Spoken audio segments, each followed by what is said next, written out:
नमस्कार, स्वागत है आपका एन हिंदी पर। आज है 18 मार्च 2022 और हिमाचल प्रदेश की आज की सबसे बड़ी खबरें हम आपके लिए लेकर आए हैं। हमेशा की तरह आप इस वीडियो को लाइक कर दीजिएगा। चैनल पर नए जुड़े चैनल को आप सब्सक्राइब करना ना भूलें। हमेशा की तरह आपके लिए एक सवाल है, 2022 के विधानसभा चुनाव में आम आदमी पार्टी क्या हिमाचल प्रदेश में अपनी सरकार बना सकती है? इस बारे में आपको क्या लगता है? अगर आपको लगता है कि हाँ बना सकती तो यस करके आप कमेंट करें। अगर आपको लगता है कि नहीं बना सकती तो नो करके आप कमेंट बॉक्स में कमेंट जरूर करें। वीडियो को लाइक और शेयर जरूर करें। पेश है आज की सबसे बड़ी खबरें। हिमाचल में देवभूमि क्षत्रिय संगठन के अध्यक्ष रोम्य ठाकुर सहित 3 लोग गिरफ्तार। शिमला में बीते रोज हुए देवभूमि क्षत्रिय संगठन के प्रदर्शन के बाद पुलिस ने सरकारी संपत्ति को नुकसान पहुंचाने और अन्य धाराओं के तहत क्षत्रिय संगठन के 3 लोगों को देर रात गिरफ्तार कर लिया है। क्षत्रिय संगठन के रोम्य ठाकुर, मदन ठाकुर और दीपक चौहान के खिलाफ पुलिस ने बालूगंज थाना में एफआईआर की है। इसमें हत्या के प्रयास की धारा 307 भी लगाई गई है। मुख्यमंत्री जयराम ठाकुर बोले, पंचायत चौकीदारों की विभिन्न उचित मांगों पर सहानुभूतिपूर्वक विचार करेगी सरकार। मुख्यमंत्री जयराम ठाकुर ने पंचायत चौकीदारों के एक प्रतिनिधि मंडल को संबोधित करते हुए कहा कि प्रदेश सरकार की नीति और कार्यक्रमों का प्रभावी क्रियान्वयन सुनिश्चित करने में कर्मचारी महत्वपूर्ण भूमिका निभाते हैं। उन्होंने कहा कि कोरोना महामारी के बावजूद प्रदेश सरकार ने सुनिश्चित किया है कि कर्मचारियों की सभी अदायगियों ने समय पर प्रदान की जाए। जयराम ठाकुर ने कहा कि पंचायतों में पंचायत चौकीदारों की महत्वपूर्ण भूमिका होती है। उन्होंने कहा कि प्रदेश सरकार पंचायत चौकीदारों की विभिन्न उचित मांगों पर सहानुभूतिपूर्वक विचार करेगी। उन्होंने कहा कि कर्मचारियों को वेतन देने में एक दिन का भी विलंब नहीं किया गया। बस 2022-23 के दौरान दिहाड़ीदारों की दिहाड़ी में 50 रुपए प्रतिदिन की वृद्धि की जाएगी, जिससे प्रत्येक दिहाड़ीदार को लगभग 1500 रुपए की मासिक वृद्धि सुनिश्चित होगी। मुख्यमंत्री ने कहा कि प्रदेश सरकार ने पंचायत चौकीदारों के मासिक मानदेय में 900 रुपए प्रतिमाह की वृद्धि करने का निर्णय लिया है। आप पंचायत चौकीदार 6500 रुपए प्रतिमाह मानदेय प्राप्त करेंगे। उन्होंने कहा कि वर्तमान प्रदेश सरकार के कार्यकाल में पंचायत चौकीदारों के मानदेय में 2350 रुपए प्रतिमाह की वृद्धि की गई है। मुख्यमंत्री जयराम ठाकुर ने कहा कि प्रदेश सरकार पंचायत चौकीदारों की सेवाओं से संबंधित नीति भी बनाएगी। आंगनवाड़ी कार्यकर्ताओं के एक प्रतिनिधि मंडल ने भी मुख्यमंत्री से भेंट की है। उन्होंने उनके मानदेय में 1700 रुपए प्रतिमाह और मिनी आंगनवाड़ी कार्यकर्ताओं के मानदेय में 900 रुपए प्रतिमाह की वृद्धि के लिए आभार व्यक्त किया है। रोम्य ठाकुर समेत 3 नेता कोर्ट में पेश, 5 दिन के पुलिस रिमांड पर भेजा।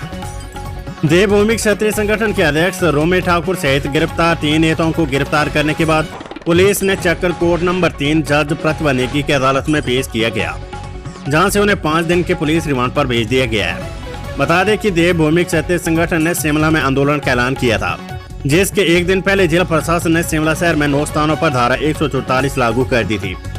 बावजूद इसके देवभूमि क्षत्रिय संगठन के कार्यकर्ताओं ने धारा 144 का उल्लंघन करते हुए पुलिस पर पथराव किया, जिसके चलते कुछ पुलिसकर्मी घायल हो गए थे। इसी के चलते पुलिस ने ये कार्यवाही अमल में लाई है। मुख्यमंत्री जयराम ठाकुर बोले, द कश्मीर फाइल्स सच्चाई पर आधारित फिल्म, कश्मीर में हुए घटनाक्रम का मैं चश्मदीद गवाह। मुख्यमंत्री जयराम ठाकुर ने कहा कि द कश्मीर फाइल्स फिल्म में कश्मीरी पंडितों के साथ हुए असल घटनाक्रम को दर्शाया गया है। उन्होंने कहा कि इस घटनाक्रम में मैं चश्मदीद गवाह हूँ। एबीवीपी संगठन के कार्य के चलते वे कुछ वर्ष जम्मू कश्मीर में रहे हैं, जब रातों रात पंडितों को कश्मीर छोड़ना पड़ा। बहुत अच्छी पिक्चर बनी है और इस पिक्चर के माध्यम से जो कश्मीर में जो घटनाएं घटित हुई हैं वो उसको जो है उसमें जो है उनने दिखाया है, प्रदर्शित किया है और उसमें बहुत बेहतरीन ढंग से उसमें परफॉर्म किया है आर्टिस्ट ने। कुल मिलाकर के सारी चीज़ों को ध्यान में रखते हुए हमने ये भी तय किया हिमाचल प्रदेश सरकार की ओर से कि इस फिल्म को हम जो है अपने स्टेट में टैक्स फ्री घोषित करें और ताकि ज़्यादा से ज़्यादा लोग इसको देख सकें और कश्मीर में वास्तव में क्या हुआ उस सारी चीज़ को समझ सकें। तो उस दृष्टि से क्योंकि मैं बहुत क्लोजली कनेक्टेड हूँ इस सारे इश्यूज़, क्योंकि जब कश्मीर में ये सारा घटनाक्रम हुआ है मैं चश्मदीद गवाह हूँ, क्योंकि मैं 4 साल जम्मू कश्मीर में रहा हूँ। जब कश्मीर के पंडितों को वहाँ से रातों रात श्रीनगर छोड़ना पड़ा था, कश्मीर छोड़ना पड़ा था, एक्सोडस, मास एक्सोडस जो हुआ था, और जो करोड़ों की संपत्ति के मालिक थे वो फुटपाथ पर थे। जो वास्तविक रूप से वहाँ पर जो घटनाक्रम घटित हुआ है उसको समाज को समझना चाहिए ताकि आने वाले समय में अपने देश में कहीं भी इस प्रकार की परिस्थिति निर्मित ना हो सके। खबर स्कूल शिक्षा बोर्ड धर्मशाला से। स्कूल शिक्षा बोर्ड ने टर्म 2 परीक्षाओं के लिए अपलोड किए admit card. Himachal Pradesh school शिक्षा बोर्ड ने टर्म 2 परीक्षाओं के लिए एडमिट कार्ड वेबसाइट पर अपलोड कर दिए हैं। इन्हें अभ्यर्थी हासिल कर सकते हैं। स्कूल शिक्षा बोर्ड अध्यक्ष डॉक्टर सुरेश कुमार सोनी ने बताया कि मार्च 2022 में संचालित की जाने वाली 10वीं और 12वीं कक्षाओं की टर्म 2 परीक्षा के नियमित परीक्षार्थियों के प्रवेश पत्र स्कूल यूजर ID पर अपलोड कर दिए गए हैं। परीक्षार्थी संबंधित अध्ययनरत विद्यालय में जाकर अपने अपने प्रवेश पत्र प्राप्त कर सकते हैं। इसके अतिरिक्त 10वीं तथा 12वीं परीक्षा के कंपार्टमेंट, एडिशनल इम्प्रूवमेंट तथा जमा 2 डिप्लोमा धारक परीक्षार्थियों के प्रवेश पत्र बोर्ड की वेबसाइट पर उपलब्ध है। इन्हें अभ्यर्थी डाउनलोड कर सकते हैं। मुख्यमंत्री जयराम ठाकुर बोले, नए पर्यटक सर्किटों और स्थलों को विकसित करने पर दिया जाए जोर। मुख्यमंत्री जयराम ठाकुर ने प्रदेश में आने वाले लोगों की सुविधा के लिए इन क्षेत्रों में बुनियादी सुविधाएं प्रदान करके राज्य के अनछुए क्षेत्रों में पर्यटकों के विविधीकरण की आवश्यकता पर बल दिया है। मुख्यमंत्री गुरुवार को शिमला में पर्यटन विभाग की बैठक की अध्यक्षता कर रहे थे। उन्होंने कहा कि हिमाचल प्रदेश में अधिक से अधिक पर्यटकों को आकर्षित करने के लिए देश के प्रमुख शहरों में होर्डिंग लगाकर राज्य के बाहर आक्रामक प्रचार किया जाना चाहिए। मुख्यमंत्री ने कहा कि नए पर्यटक सर्किटों की खोज करने के अलावा हवाई संपर्क बढ़ाने और साहसिक और धार्मिक पर्यटन पर विशेष ध्यान देने के साथ नए पर्यटन स्थलों को विकसित करने पर जोर दिया जाना चाहिए। बड़ी खबर, प्रारंभिक शिक्षा निदेशालय ने जारी की अधिसूचना। 38 अंकों के आधार पर होगा मल्टीटास्क वर्करों का चयन। हिमाचल प्रदेश राज्य शिक्षा विभाग में 8000 मल्टीटास्क वर्करों की भर्ती 38 अंकों के आधार पर होगी। प्रारंभिक शिक्षा निदेशालय ने इसकी अधिसूचना जारी कर दी है। मेरिट आधार पर चयन किया जाएगा। SDM की अध्यक्षता वाली कमेटी के माध्यम से वर्करों की भर्ती की जाएगी। जिन आवेदकों के परिवारों में सरकारी नौकरी में कोई नहीं होगा, उन्हें भर्ती में प्राथमिकता दी जाएगी। घर से स्कूल की दूरी के आधार पर 8 अंक निर्धारित किए गए हैं। आवेदकों को इसके लिए ग्राम पंचायतों या कार्यकारी अधिकारी से प्रमाण पत्र लाना होगा। जिस क्षेत्र में स्कूल है वहाँ के स्थानीय निवासी को 8 अंक दिए जाएंगे। अन्य क्षेत्रों के लोगों को 2 से 6 अंक मिलेंगे। 8वीं कक्षा पास आवेदक को 8 अंक और 5वीं कक्षा पास को 5 अंक दिए जाएंगे। विधवा, अनाथ और दिव्यांगों को 8 अंक मिलेंगे। विषम परिस्थितियों में रहने वाले आवेदकों को 5 अंक दिए जाएंगे। पति से अलग रहने वाली महिला को 3 अंक मिलेंगे। अगर किसी आवेदक के परिवार की ओर से सरकारी स्कूल को भूमि दान में दे दी गई है, उन्हें भी 8 अंक मिलेंगे। आरक्षित वर्ग के आवेदकों को 3 अंक दिए जाएंगे। बेरोजगार परिवार से संबंधित आवेदक को 3 अंक मिलेंगे। अधिसूचना के तहत प्रारंभिक शिक्षा निदेशालय ने नियम 18 के तहत पूर्व में शुरू की गई भर्ती को रद्द कर दिया है। इस प्रक्रिया के माध्यम से मुख्यमंत्री की संस्तुति पर प्रदेश के विभिन्न क्षेत्रों में 196 मल्टीटास्क वर्कर भर्ती किए गए थे। खबर ऊना से, अवैध पटाखा फैक्ट्री हादसे के दोनों मुख्य आरोपी गिरफ्तार, हाईकोर्ट ने खारिज की जमानत। हिमाचल प्रदेश के ऊना स्थित अवैध पटाखा फैक्ट्री बाथू में 22 फरवरी आग लगने से गई 12 कामगारों की जान के मामले में गुरुवार को पुलिस ने दोनों मुख्य आरोपियों को गिरफ्तार कर लिया है। दोनों ने हाईकोर्ट से अग्रिम जमानत ले रखी थी। इसे आगे बढ़ाने के लिए बुधवार 16 मार्च को हाईकोर्ट में सुनवाई हुई थी, लेकिन जमानत पर फैसला नहीं हुआ। गुरुवार को फिर सुनवाई के दौरान कोर्ट ने अग्रिम जमानत की याचिका खारिज कर दी। दोनों को ऊना की कोर्ट में शुक्रवार को पेश किया जाएगा।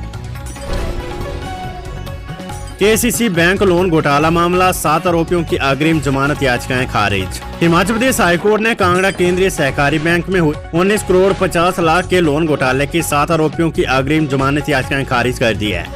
न्यायाधीश ज्योत्सना रिवालदुआ ने शिवम सेठ, चेतन नेगी, सुनीता सेठ, प्रकाश चंद्राना, योगराज, करनैल सिंह राणावर, लेखराज की जमानत याचिकाओं को खारिज करते हुए स्पष्ट किया कि इस मामले में याचिकाकर्ताओं की हिरासत में पूछताछ किया जाना अति आवश्यक है।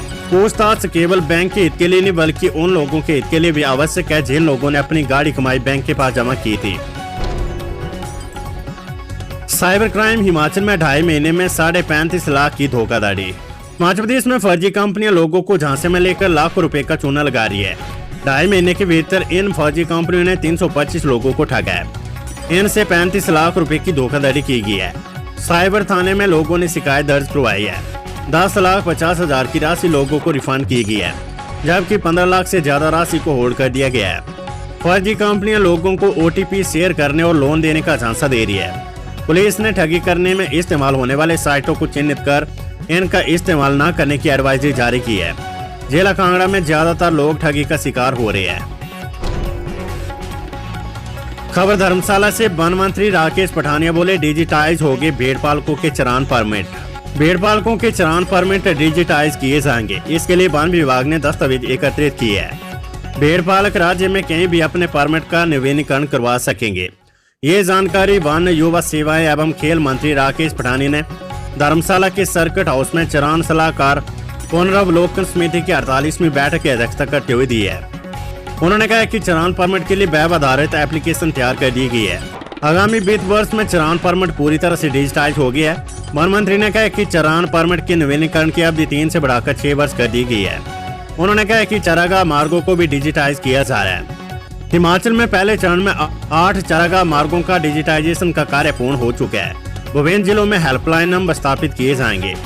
इससे भेड़ पालकों को चारागाह मार्गों में किसी भी तरह की दिक्कत होने पर उनसे संपर्क करना आसान हो जाएगा।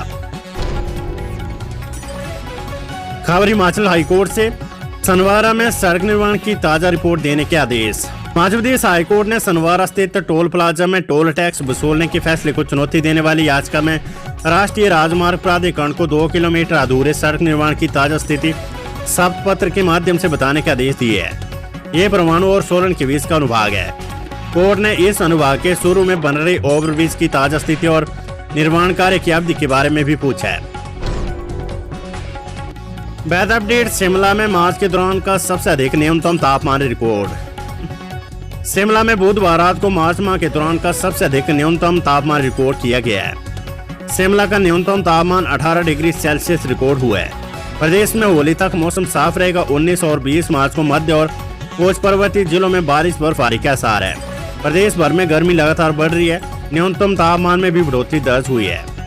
मौसम विज्ञान केंद्र शिमला ने लगातार बढ़ रही गर्मी से जूझ रहे प्रदेश की जनता को कुछ ठंडक मिलने के आसार जताए हैं। 19 और 20 मार्च को मध्य पर्वतीय जिलों शिमला, सोलन, सिरमौर, मंडी, कुल्लू, चंबा और उच्च पर्वतीय जिलों किन्नौर और लाहौल स्पीति में बारिश और बर्फबारी की संभावना जताई है। IIRF रैंकिंग, NIT हमीरपुर ने हासिल किया 9वां स्थान। National institute of technology Hamirpur राष्ट्रीय स्तर पर अपनी छवि निखारने में फिर से गति पकड़ रहा है। इंडियन इंस्टीट्यूशनल रैंकिंग फ्रेमवर्क ने चालू वर्ष के लिए आर्किटेक्चर पर अपनी रैंकिंग जारी की है। इसमें राष्ट्रीय स्तर के सरकारी संस्थानों में NIT हमीरपुर ने 9वां स्थान हासिल किया है। तो ये थी हिमाचल प्रदेश की आज की सबसे बड़ी खबरें। हमेशा की तरह आप इस वीडियो को लाइक कर दीजिएगा और चैनल पर नहीं जुड़े चैनल को आप सब्सक्राइब जरूर करें। सुबह 4 बजे से हम मॉर्निंग न्यूज बुलेटिन में हिमाचल प्रदेश की सभी बड़ी खबरों के अपडेट्स हम आपके लिए रोजाना लेकर आते हैं। तो रोजाना आप हिमाचल प्रदेश का न्यूज बुलेटिन जो EN हिंदी और बोलता हिमाचल.com पर पब्लिश किया जाता है उसको आप रोजाना चेक किया करें ताकि रोजाना के अपडेट्स आपको मिलती रहे। अन्य खबरों के अपडेट्स के लिए आप हमारी वेबसाइट बोलता हिमाचल.com भी चेक कर सकते हैं। नमस्कार, जय हिंद, जय भारत।